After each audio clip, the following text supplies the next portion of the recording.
perempuan di Indonesia, perempuan yang tangguh dan terus berjuang dengan keberaniannya masing-masing dengan caranya masing-masing. Semoga Kartini di Indonesia diberikan kesehatan selalu dalam menjalani aktivitasnya. Kali ini kita akan berbincang-bincang ngebahas tentang sejak kapan sih pekerjaan punya gender? Sejak kapan sih emang pekerjaan punya gender? Emangnya ada yang pekerjaan untuk laki-laki, pekerjaan untuk perempuan? Nah, yang akan kita bahas kali ini adalah sebuah pekerjaan yang dijalankan oleh seorang perempuan, tapi pekerjaan ini umumnya identik dengan pekerjaan laki-laki gitu. Oh, nih kita udah terhubung dengan narasumber kali ini. Tapi sebelum kita mulai ngobrol-ngobrolnya, perkenalkan dulu, nama saya Tusi Mutiandini yang akan menemani perempuan-perempuan Indonesia di TikTok kali ini, edisi Kartini. Nah, untuk merayakan Hari Kartini nih, kita akan membahas serba-serbi dan tantangan-tantangan yang dihadapi para perempuan di masa kini dalam meraih mimpinya atau mewujudkan pencapaiannya. Oke, karena narasumber kita sudah terhubung, mendingan langsung aja kita sapa narasumber hari ini, yaitu Ibu Ratika Yuli Puspita. Halo Ibu Ratika. Ibu Ratika, apa kabar Bu? Alhamdulillah sehat. Gimana kabarnya juga Mbak? Salam Alhamdulillah saya kenal. juga sehat-sehat. Nah, salam hangat dari kita semua dari Smart People. Perkenalkan saya Tusi Mutiandini Bu yang akan memandu acara hari ini. Smart People, perkenalkan ini adalah Ibu Ratika. Beliau merupakan seorang Sri Kandi Korps Pemadam Kebakaran Perempuan, yang mana kita tahu profesi ini biasanya identik dengan profesi laki-laki. Dan di TikTok kali ini beliau juga akan berbagi pandangan dan juga pengalamannya nih bersama kita. Jadi mendingan tanpa berbasa-basi atau babi Bu, mendingan langsung aja kita mulai ngobrol-ngobrolnya dengan Ibu Ratika soal Kartini masa kini yang menginspirasi. Oke, Bu Ratika. Bu, mungkin sebelumnya boleh nih diceritain tentang profesi Bu Ratika, jabatan atau sekarang Bu Ratika lagi bertugas di mana, dan kesibukannya selain bekerja sebagai pemadam kebakaran tuh biasanya apa sih Bu? Oke. Aku tuh di sini sebagai petugas harian lepas. Kalau misalnya dulu tuh dibilangnya honor ya, masih honorer ya, masih honorer di dinas kebakaran dan penanggulangan bencana Kota Bandung. Jadi saya di pusatnya. Di Kota Bandung itu dinas kebakaran itu ada 1 pusat dan 4 UPT. Kebetulan saya ditempatkan di pusat. Oh gitu. Oh jadi pemadam kebakaran itu pusatnya di Bandung. Untuk Kota Bandung Iya. pusatnya di Jalan Sukabumi. gitu. Tapi ada 4 UPT Oh, juga. Ibu di kantor pusatnya ya Bu ya. Iya. Nah, bicara soal pekerjaan Ibu, apa sih yang bisa memutuskan Ibu untuk mengambil pekerjaan pemadam kebakaran sebagai pemadam kebakaran? Mengingat emang profesi ini yang kita tahu dan kebanyakan kita lihat dijalani oleh laki-laki gitu Bu. Jadi nggak familiar gitu untuk seorang perempuan. Ceweknya minoritas Iya. ya Mbak ya? Ceweknya minoritas. Kayaknya saya juga Bener pernah banget lihat itu. nih pemadam kebakaran perempuan gitu. Biasanya ngeliatnya dan tahunya Ya, adanya laki-laki aja. karena betul kalau di Jakarta tuh petugas lapangan perempuan memang nggak ada ya. Yang tahu saya belum ada, Oh belum gitu. ada. Jadi baru ada. Ya, jadi adanya mereka di taraf pejabat ke atas Mbak gitu kan. Kalau di sini, kalau di Bandung itu di lapangan udah lama Mbak, dari saya sudah masuk pun itu sudah ada. Dulu saya baru sedikit ya, saya masuk di sini tahun 2002. Tahun 2006 saya masuk ke sini Mbak. Awalnya karena baru lulus kuliah, saya coba dulu posisinya sebagai sukarelawan Mbak, karena belum ada cewek yang bantu untuk administrasi gitu. Jadi awal mulanya di administrasi, cuman karena saya ditempatkan di bidang pemadaman, di operasi pemadaman dulu, pengendali operasional, jadi saya otomatis harus turun ke lapangan. Nah, begitu turun ke lapangan, kok pengen ya belajar yang namanya pegang nozzle, gimana gulung selang gitu kan pengen itu, karena itu tuh pengen tahu Iya, iya. tekniknya gitu kan, segala sesuatu juga kalau belajar nggak akan Ya bisa bener Mbak, bener benar bener. nggak? Nah, iya, terus udah gitu saya lihat, terus kan saya orangnya selalu pengen mencoba hal yang baru ya, suka pengen tahu, pengen ngerasain gitu kan. Jadi kayak traveling turun dari atas gitu, saya pengen nyoba, yang lama kelamaan kok dinikmati ya, kok seneng gitu, kok jadi seneng aja gitu. Belum lagi kalau misalnya di lokasi Mbak, kita habis pemadaman, selesai pemadaman, tugasnya kita kan ke lokasi, memadamkan, setelah padam pulang kan, kita kan tugasnya seperti itu. Nah, sudah pemadaman, selesai pemadaman, gimana rasa terenyuhnya lihat para korban yang mereka rumahnya hancur, tapi mereka masih sempat dengan memaksakan senyumnya itu, sambil bilang makasih ya, dan itu kita yang ya Allah, seenggaknya kita nggak bisa dengan bantu dengan materi, tapi kita bisa bantu dengan tenaga, jadi kayak kepuasan sendiri gitu Mbak, ya begitu. Jadi ada dasar apa ya? Ada dasar kemuliaannya ya Bu ya, menjalani pekerjaan sebagai Ya pemadam kemanusiaannya kebakaran. gitu kan. Jadi awalnya penasaran nih, pengen pengen tahu ini apa sih, ini gimana sih caranya, terus lama-lama jadi menikmati ya Bu ya. Karena memang nomboy juga kali ya Mbak, jadi seneng seneng manjat-manjat, seneng apa gitu kan, seneng yang ekstrim-ekstrim. Terus kan naik mobil pemadam itu juga yang pertama jadi pemadam itu Mbak, yang pertama harus kuat itu mental kita saat on the way ke lokasi kebakaran loh. Naik mobil pemadam itu, wah itu harus Wah, emang gimana butuh tuh? mental Boleh yang kuat di-spill juga. sedikit nggak? Perasaannya gimana sih? Apa deg-degan kah atau ada excited atau gimana gitu? Excited Mbak, pertama excited, apalagi kan dulu kan belum belum punya anak, masih gadis, baru lulus kuliah, terus kayak naik sama cowok-cowok. Dulu saya memang cuman berlima Mbak, yang suka turun ke lapangannya cuman baru saya, Oh, beda sama sekarang gitu, beda. Jadi saya tuh seneng aja, terus udah gitu karena ceweknya baru saya, dulu-dulu tuh senior-senior saya yang sekarang tuh yang benar-benar aware, jagain gitu, jagain loh gitu. Terus saya kan belum punya APD Mbak, dulu pun APD itu APD itu iya. perlengkapan ya Mbak, perlengkapan dari helmet sampai boot gitu kan. Saya belum punya APD, jadi saya belum berani sampai ke depan gimana. Jadi baru pendinginan, saya baru belajar, baru berani pegang nozzle apa. Karena yang lain juga masih tetaplah kita perempuan gitu Mbak, tetaplah gitu. Jadi mereka ada rasa kurang percaya. Jadi kalau ada apa-apa, neng, awas jangan dulu, ntar Tetap masuk gigi gitu. dilindungi ya Jadi Bu dari ya. mereka juga.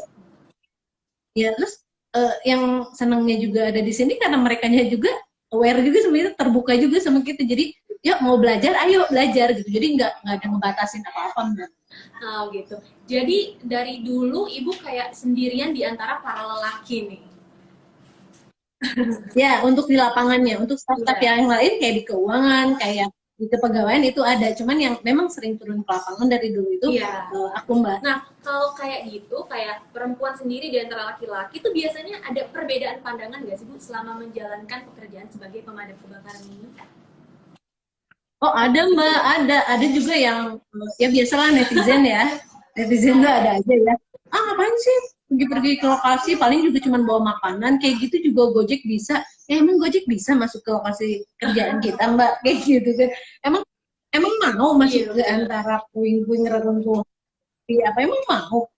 Toh kita pun kalau tidak pakai APD yang lengkap, kita nggak bisa masuk ke dalam lokasinya gitu kan. Oh, Banyak sih Mbak, cuma yang kayak gitu-gitu kita jadiin motivasi aja sih, nggak yang jadi bikin kita dongkol. Jadi jadiin motivasi justru itu, yuk kita tunjukin sama orang bahwa bisa. kita tuh bisa, perempuan tuh bisa. Setuju banget Bu. Jadi sebenarnya walaupun pekerjaan pemadam kebakaran itu identik dengan laki-laki, sebenarnya tuh perempuan juga bisa kok dan mampu menjalani profesi sebagai seorang pemadam kebakaran. Kayak gitu ya Bu ya? Iya benar, kalau misalnya kayak dari judul wanita hebat, sebetulnya kurang tepat. Yang tepat itu adalah kita itu terlatih, tapi bukan hebat, tapi kita tuh terlatih Mbak, Terlatih. karena kita mau Perempuan itu berlatih gitu. terlatih. Iya betul, iya Asal ada terlatih. kemauan, asal ada niat, itu bisa banget kita ngejalanin semuanya. Iya betul, betul. Iya benar ya Bu. Iya betul banget. Betul banget. Kalau yang namanya netizen noise kayak gitu ya, kita anggap sebagai ambil yang positifnya, yang negatifnya kita buang-buang gitu. Jadiin bahan Iya introspeksi benar. aja.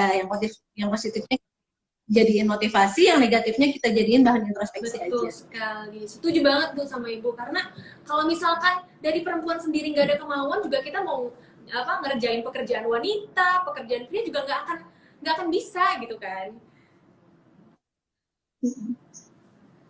Nah, oke nih. Iya, iya benar banget. Jadi gimana? Iya, silakan Bu, silakan. Iya, kalau misalnya kita pengen bisa, yang namanya cari ilmu tuh nggak ada masa batas waktunya, Iya, benar nggak, Mbak? benar banget. Nggak ada. Jadi mau sampai umur berapapun yang namanya ilmu, selama kita mampu, selama kita bisa, kenapa nggak kita cari aja, kenapa nggak kita belajar aja. Jadi jangan pernah berhenti belajar lah, itu sih intinya buat saya. Jadi jangan mau berhenti belajar, karena belajar juga kan kita mendapatkan ilmu gitu. Jadi tahu sesuatu yang baru, jadinya kita juga makin punya pengetahuan lebih gitu kan ya. Iya, iya benar Nah, banget. menarik sekali ini perbincangan dengan Ibu Ratika, padahal kita baru segmen pertama, tapi yang dibahas tuh udah, wah seru banget ya pokoknya. Oke Bu, sekarang kita akan memasuki tema TikTok lebih dalam pada hari ini, yaitu temanya adalah sejak kapan sih pekerjaan punya gender? Emangnya pekerjaan punya gender ya? Gitu kan. Jadi sebelumnya seperti yang udah dijelasin sama Ibu Ratika ini merupakan sosok perempuan hebat yang berani menentukan menentukan untuk menjalani profesi yang diinginkannya tanpa terpaku gender atau batasan lainnya. Jadi mumpung hari ini adalah Hari Kartini, pas banget nih, ini adalah momen dimana kita akan merayakan emansipasi perempuan yang menjunjung kebebasan berkarya, kita bisa memiliki pencapaian-pencapaian pribadi, ataupun kita bisa memilih pekerjaan-pekerjaan yang kita inginkan, seperti pekerjaan Ibu Ratika yang memilih pekerjaan sebagai pemadam kebakaran. Apalagi pemadam kebakaran ini cukup lekat dengan resiko yang tinggi gitu kan. Nah, aku sih penasaran nih, apakah Smart People penasaran gimana sih cara Ibu Ratika menjalani pekerjaan sehari-harinya? Mendingan langsung aja kita lanjut ngobrol-ngobrolnya sama Ibu Ratika. Nah, Oke. sekarang aku mau bertanya nih Bu, gimana sih pandangan dan juga pendapat Ibu Ratika tentang perempuan-perempuan yang berani mengambil keputusan untuk menjalani profesi-profesi yang mungkin sama nih, sama kayak Bu Ratika, lebih banyak digeluti sama laki-laki dan juga beresiko tinggi. Nah, menurut Ibu gimana? Lebih balik lagi ke fashion masing-masing ya Mbak ya, karena nggak semua mau, kalau dipaksain juga, kalau yang tidak tertarik dengan fashion, bekerja di profesi A, B, C, itu pun nggak akan jalan Mbak. Jadi kayak aku yang ada di fashion seperti ini, mau disuruh atasan seperti A, B, C, D harus kayak gimana, saya pasti ikut. Tapi kalau yang tidak sesuai dengan fashionnya dia, nggak akan bisa Mbak. Jadi balik lagi ke diri sendiri ya, fashion kitanya ada di mana gitu. Jadi Bu, kalau gitu boleh dong di-spill nih sedikit tentang pekerjaan Ibu. Gimana sih biasanya ngejalaninnya atau prosesnya, dan tantangan-tantangan serta resiko dalam menjalani pekerjaan sebagai pemadam kebakaran. Dan bagaimana caranya untuk mengurangi, mengantisipasi resiko tersebut. Banyak sih Mbak, kalau kayak tantangan itu banyak banget ya. Untuk saya pribadi, untuk jadi seorang pemadam itu yang satu harus disiapkan, yaitu mental. Jelas ya, jelas ya, mental. Fisik kita harus sehat, benar-benar harus sehat, kuat, karena benar-benar mengeluarkan banyak tenaga gitu Mbak. Mental juga di sini banyak Mbak. Yang ke satu yaitu mental saat kita on the way ke lokasi dengan naik unit. Itu tuh adrenalin itu luar biasa banget ya Mbak ya. Sampai ada yang bilang tuh, teman-teman aku tuh nanyanya selalu gini, itu tuh mobil pemadam emang nggak ada remnya ya? Ngomongnya selalu kayak begitu kan, gimana kecepatannya yang ini kan. Yang kedua, mental saat kita melihat di jalan, gimana masyarakat umum itu masih kurang apa ya, kurang gimana ya, kalau misalnya ada mobil kita tuh nggak mau minggir, terus kadang motor ada di sela-sela mobil pemadam, itu kalau kalau yang di depan rem ngedadak, kita nggak bisa ngerem, itu kan bahaya kan. Gimana kita mental di situ ngelihat masyarakat di jalanan kayak gitu kan. Dan kalau ada apa-apa, kita juga yang kena kan gitu Mbak. Yang ketiga, mental kita saat tiba di lokasi kebakaran. Dulu saya ngalamin begitu nyampe, mobil kita dilemparin Mbak. sama masyarakat Oh, tuh bisa. dilemparin batu. Jadi gimana? Iya, karena dibilangnya kita itu terlambat, Mbak. Katanya telat, katanya pahlawan kesiangan lah, Mbak. Kalau kita tahu mau ada kebakaran, kita tungguin sejak Duluan sebelumnya parkir dekat ya, Bu? lokasi, gitu. Iya, ya kan, gitu kan istilahnya ya. Tapi itu dulu, Mbak. Sekarang alhamdulillah istilahnya masyarakat sudah ngerti. Nah, itu mental juga saat tiba di lokasi kebakaran saat masyarakat panik, baik itu korban atau masyarakat di sekitar. Begitu kita nyampe, kadang Mbak si selang nozzle itu ditarik-tarik sama mereka. Sini dulu, sini dulu, sini dulu. Padahal kita petugas itu tahu mana yang harus pertama dilakukan sama kita kan. Karena kita nyampe ke lokasi itu Mbak, memadamkan itu nggak langsung ke titik api dulu. Jadi kita dibagi ada kayak penyekatan dulu. Jadi kayak yang sudah terbakar, tapi kita penyekatan dulu biar nggak nyebar kemana-mana. Itu kan kita sudah tahu tekniknya harus seperti apa. Tapi karena masyarakat yang panik, jadi mereka dulu sampai ditarik. Jadi kita dulu sih sempat senior yang udahlah katanya kasihin aja gitu. Taunya kan air kemana, api itu gede gitu kan. Tapi sekarang, nah di situ Mbak, tugas kita pun sebagai pemadam wanita itu di situ gimana caranya kita ngasih tahu sama masyarakat untuk trauma healing sama masyarakat, gimana menenangkan masyarakat. Sebentar ya Pak, Bu, coba udah datang nih petugas, biar petugas yang melakukan pekerjaannya, biar pemadaman cepat usai, Ibu Bapak silahkan mundur. Itu kan tugas kita di situ ya. Kalau laki-laki kan mungkin bisa, kalau sama laki-laki kadang nggak terima, malah jadinya emosi gitu kan. Kalau sama perempuan mungkin beda ya Mbak ya. Nah dari situ itu trauma healing itu ya, karena kita pun belajar trauma healing Mbak. Untuk yang perempuan itu kita belajar trauma healing. Di sini itu saya tidak sendiri Mbak sekarang. Dari 2017 saya sudah ada rekan-rekan Mbak. Sekarang kita 34 orang. 34 orang Sri Kandi Dinas Kebakaran, dan ya betul, yang di Kota Bandung itu 34 orang. Cuma kebetulan yang biasa turun ke lapangan itu Satergu itu kita ada 7 orang yang memang tugasnya di. Nah itu kita belajar gimana fire ground itu pemadaman gedung-gedung, rumah, smoke chamber, kita belajar tentang trauma healing. Nah, lebih banyak kita diandalkannya di trauma healing, Mbak. Jadi untuk gimana kita menenangkan korban, gimana kita menenangkan warga, seperti itu sih. Karena wajar ya Mbak, kita bukan akan bilang warga itu anarkis, enggak. Karena mereka jatuhnya panik ya. Kalau panik kan udah nggak bisa mikir apa-apa gitu kan. Nah, itu tadi yang dibicarakan mental. Kemudian mental selanjutnya yaitu mental saat kita masuk ke tempat kebakaran yang begitu api luar biasa besar, yang itu jarak kita bisa cuman jarak 1 meter 2 meter dari api itu, muka itu udah panasnya seperti apa Mbak. Itu mental kita masuk ke bangunan, apalagi kalau misalnya kebakarannya pabrik Mbak. Karena kita ngalamin juga kebakaran pabrik yang besar dan api masih besar banget tuh kita ngalamin. Wah, luar biasa banget memang nih pekerjaan dari pemadam kebakaran. Jujur saya kalau misalkan lagi di jalan nih ketemu mobil pemadam kebakaran tuh ikut deg-degan loh, Bu.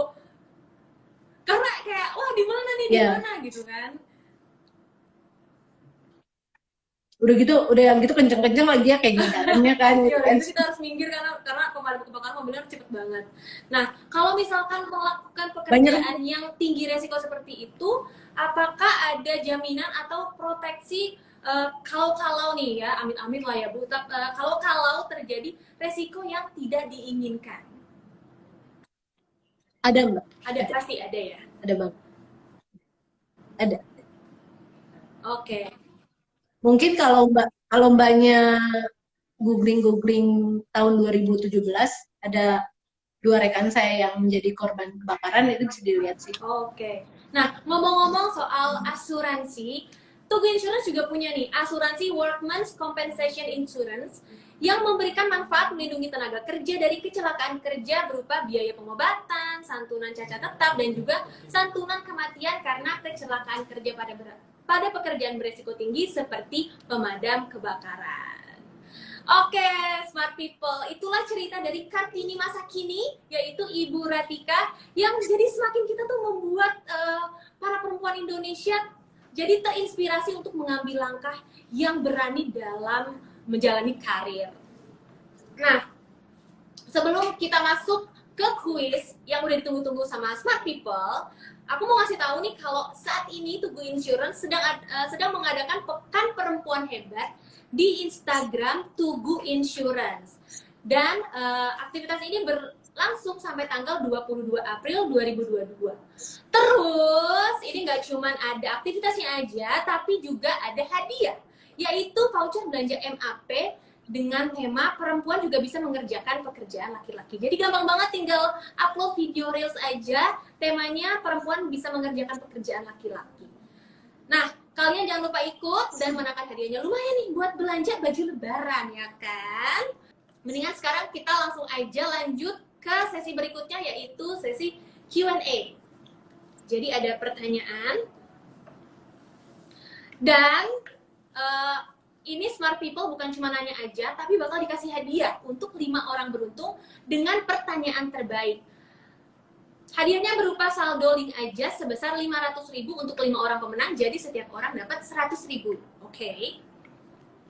Ini udah masuk pertanyaan sebenarnya banyak banget nih, Bu. Dan pertanyaannya bagus-bagus semua. Tapi kita udah milih 5 pertanyaan yang sekiranya memang pertanyaan terbaik gitu.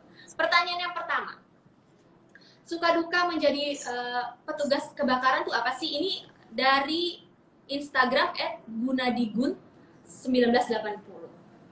Nah, suka dukanya apa nih, Bu, menjadi pemadam kebakaran? Sukanya banyak ya, sukanya karena di sini dikelilingi orang-orang yang sangat perhatian sama kita tanpa membeda-bedakan kita ini perempuan atau laki-laki. Justru mereka selalu mengajarkan sama kita, yuk kalau mau belajar, ayo. Jadi kalau mau kebakaran, anak-anak cowok tuh, ayo mau ikut nggak? Kayak gitu. Padahal kita juga kalau misalnya sudah ada sirene itu, kita pasti langsung turun. Dan sukanya juga di sini kita bekerja, walaupun kita tidak bisa memberikan materi, bantuan sama orang lain, tapi kita bisa membantu mereka dengan tenaga kita. Itu sih, sukanya karena kita sudah, kalau misalnya udah nolong orang tuh udah kepuasan sendiri sih, Mbak. Jadi, kalau misalnya, jadi apalagi kalau misalnya yang terselamatkannya itu banyak, luar biasa banget. Terus kalau misalnya, dan sukanya tuh kalau misalnya kita habis evakuasi atau habis pemadaman, begitu keluar itu sepanjang jalan masyarakat, baik korban ataupun di sekitar, mereka pada bilang gini, makasih ya Pak, Bu, moga sehat-sehat. Itu tuh benar-benar luar biasa. Doa itu kan yang paling mujarab ya Mbak ya, ya kan. Jadi dari situ tuh suka seneng banget lah, makanya kenapa saya masih bertahan di sini belasan tahun gitu. Gitu. Kalau dukanya ya itu kadang masih ada masyarakat yang belum ini ya, jadi masih kurang apa Melihatnya dari pandangan yang kayak berbeda di gitu. jalan itu. Ya, jadi dukanya kayak di masih tetap ada caci makian sampai sekarang pun kadang suka masih ada kata-kata yang pemadam tuh terlambat. Alhamdulillahnya untuk Kota Bandung sekarang masyarakat sudah lebih ini ya, lebih kebakaran juga sekarang udah mulai berkurangnya, kebanyakan dipadamin sama warga gitu Mbak. Jadi kita datang pengecekan, pendinginan, alhamdulillahnya jadi mereka berarti penyuluhan kita selama ini berhasil. Jadi masyarakat itu udah mulai tahu lah. Udah mulai tahu lah caranya bagaimana menghadapi kebakaran gitu ya, memadamkan api. Dukanya ya selain dari luar, kalau dari dalam sih kalau misalnya ya itu betul, resiko kita itu di sini besar banget kan. Rentan untuk yang namanya cedera, rentan untuk yang namanya luka, bahkan sampai kematian. Itu sih kalau misalnya sudah ada yang menyerang dari rekan-rekan kita, itu yang kita bikin sedih. Semoga aja semua pemadam kebakaran selalu mengerjakan pekerjaannya dengan hasil yang baik dan selamat ya Bu ya. Amin. Tapi lebih banyak sukanya sih Mbak. Oke. Lebih banyak sukanya sih.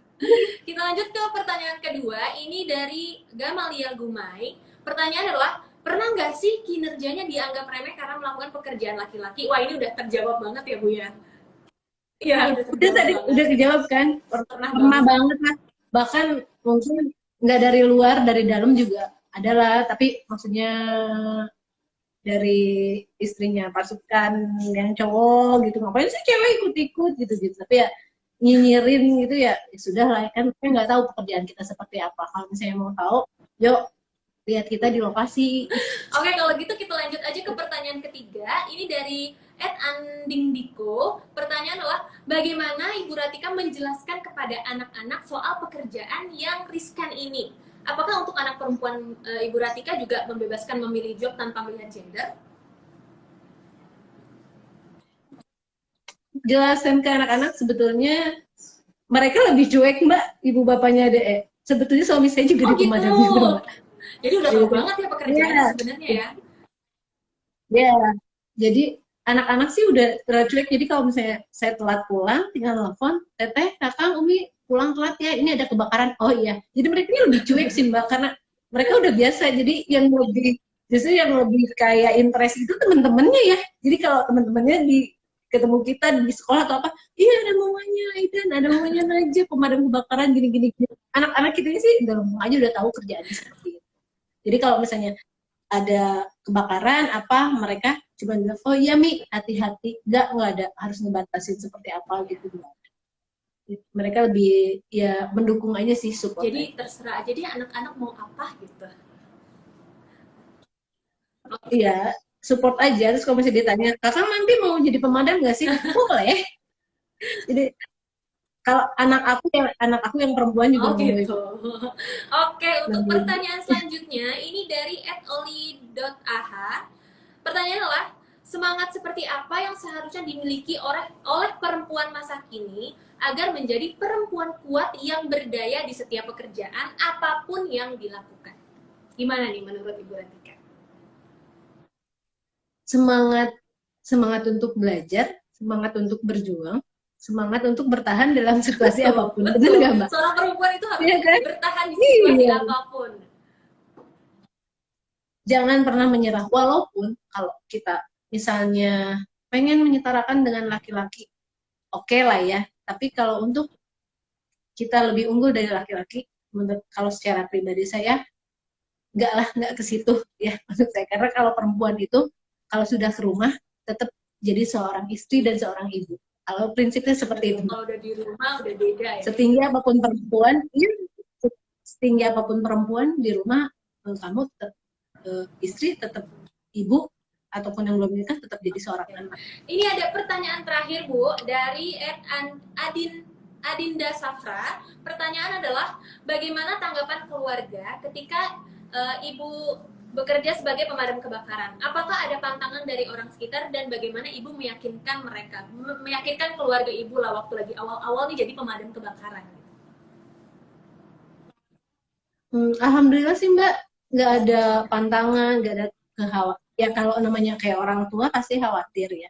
Selalu bilangnya kalau tiap mau pergi kerja, hati-hati, hati-hati, hati-hati, jangan lupa berdoa, jangan lupa sholat 5 waktu, sesempat apapun, yang namanya intinya jangan lupa sama ibadah. Oke, ini seru banget nih kita perbincangannya sama Ibu Ratika. Nah, sebelum kita menutup nih, boleh mungkin Ibu memberikan satu kata atau dua patah kata atau pesan-pesan untuk smart people dan sesama Kartini masa kini. Silakan Ibu. Untuk seluruh wanita tangguh Indonesia, untuk seluruh ya, baik di profesi apapun, kalian adalah wanita hebat. Tanpa melihat pendidikan, tanpa melihat status, tanpa melihat materi, kalian adalah wanita yang luar biasa. Kesannya saya sih buat semua yaitu Mbak, jangan pernah berhenti mencari ilmu, jangan pernah berhenti belajar. Kalau misalnya kamu pengen tahu, nggak usah malu, yuk lakuin. Kalau misalnya itu menurut kamu memang baik. Setuju banget sama Ibu Ratika. Tapi perbincangan kita sepertinya harus selesai sampai di sini nih Bu. Gak kerasa ya. Karena emang pembicaraannya temanya seru banget kan. Nah, untuk smart people semua, dengan berakhirnya perbincangan dengan Ibu Ratika, berakhir sudah TikTok hari ini. Terima kasih banyak untuk Ibu Ratika sudah mau join TikTok hari ini, dan juga terima kasih banyak untuk smart people yang telah menyaksikan dari awal sampai selesai. Jangan lupa juga follow sosial media lainnya kayak di Instagram, di Twitter, Facebook, LinkedIn, dan juga ada TikToknya untuk berbagai konten dan informasi menarik dari Tugu Insurance. Sekali lagi terima kasih dan mohon maaf apabila ada kekurangan. Sampai bertemu di program-program menarik lainnya dari Tugu Insurance. Terima kasih banyak Ibu Ratika. Sukses terus ya Tugu Insurance, sukses terus. Ya, sama-sama Mbak. Assalamualaikum warahmatullahi wabarakatuh. Waalaikumsalam.